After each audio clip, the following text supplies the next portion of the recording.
actually what I thought about doing was to share with you, to begin with, all the advice I heard growing up, starting my career, that sounded really good at the time, that in hindsight is really bad advice. Okay? So I'm going to start with a favorite, which is follow your passion. Okay? So this is an interesting one, because I love what I do for a living. But when I was a kid and thinking about what I wanted to do in life, I really wanted to be in the NBA. If you ask me what my passion was, it was sports. I wanted to be in Wimbledon. I was playing tennis, and I started playing basketball. And people say, "Oh, follow your passion," but you could be a coach, right? Or you could be a commentator, or you could be a writer in sports. No, I want to take a shot in Game 7 in the NBA Finals. That would be what I'd be passionate about. Well, that's not a very good career choice. It actually requires talent that I don't have. You didn't get my bio, but that wasn't quite on the resume. So, yes, it's you have many passions in life, and I don't think people are so one-dimensional that I'm only passionate about this. People say, there's a handful of people like Tiger Woods that from age 3 he's on TV hitting a golf ball. At age 28, he's already anointed the best golfer. It's that linear path from day one. He was born to do it, and not he was shaped to do what he was doing, and he was born to do it, and he had phenomenal talent, and he had the entire package, and it's this really linear, crisp career path that very, very few people in life actually get. The truth is, you can be passionate about a lot of things. Michael Jordan was passionate about baseball, and he's a phenomenal athlete, one of the best in the world. He can't hit a ball. It's okay. He's passionate about it. But what do you do for your career? So I wanted to share some advice, because you can live to work or you can work to live. And I'm not here to place a value judgment as to which one is better. I happen to love work. If I do not enjoy my day-to-day in terms of working, I will not work. I mean, that's just the way I am. I have to be passionate. I've taken 2 years off where you actually have to get a little bit further in your career to do that without living down here. But, if you're not passionate about what you do, I'd actually rather just take a break and think, what is going to get my juices flowing? And if I'm not passionate at every moment of the day, I'd rather not be working. Now, at the end of the day, if you really expand your horizons and think carefully, you could be doing many, many different things. But what you choose to do for your career, I got this advice from a friend's father when I was actually in high school, and it really rings true to me today, much more than following passion, which is people tend to be passionate about what they're good at.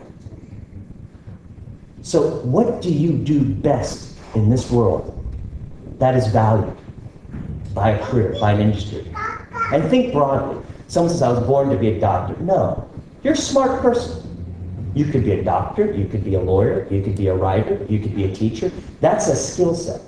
But what specifically do you have, whether it's your assets, your skills, that you do best? You don't have to be best in the world, but what do you do best? And find a career that matches that. Because this is my don't be William Hung advice. He's passionate about entertainment. That is a really tough industry. I'm sure there's a lot of people here that'll be speaking. I know Teddy Z's a friend of mine, he'll be speaking a little bit later. If you have phenomenal talent, if you have a great network, if you have mentors that will help you in your career, you've got a small chance of success. And maybe you should take it. But if you don't have talent, unless you're phenomenally connected, and your dad basically just makes movies and throws you into them, as is somewhat common in Hollywood, you don't have a chance. And that's probably not what you should be doing for your career. So, it's don't be on the American Idol rejects. Think about it. Hundreds of thousands of people applied for that. And you look at it afterwards, you kind of go, scratch yourself, what were they thinking? And in all seriousness, I find that most people are somewhat blind about their strengths and their weaknesses. I mean, if you ask yourself right now, describe yourself, what do you do best in this world that's valued by the market? And it could be in a nonprofit, it could be journalism, whatever that industry is. Do you know your strengths right now? Are your strengths still developing? You probably have the seeds of it. But I find that in your weaknesses, how much time do you spend on your developmental areas? Right? I mean, I have a copywriter that she feels very uncomfortable public speaking. I found out that public speaking is the #1 fear, greater than fear of flying, greater than fear of death. And she's scared to death about public speaking, and she wants to really work on it, and she's spending all this time on it. And I asked her why. Are you going to do a lot of public speaking? She said, well, it's just a fear, and I want to overcome it. I go, you're a really phenomenal writer. What we really value about you is your writing. I'm happy for you to develop your weaknesses, but if you spend 80% of your time developing your weaknesses versus 80% of your time developing your strengths, you will be in completely different places in your career a few years later. I have a responsibility at LegalZoom of about 300 people that look to myself or the people that report to me or my team for career advice and career management. And what I ask people to do is do what you do best at. And for what you're bad at, let's put someone on your team that's really good at the thing that you're really bad at. Because things hum. People enjoy themselves. There's energy in the room when you're successful. And you're successful doing the things that you're actually good at. And you can develop passion around that. So it's kind of a different way of spinning it. So, I look at my coders. I care about, they write exquisite code and they work well on teams. Do I really care about his desire to be an artist or a musician? I'd say, that's fantastic, I appreciate all that. That's not what I want you to spend your time on.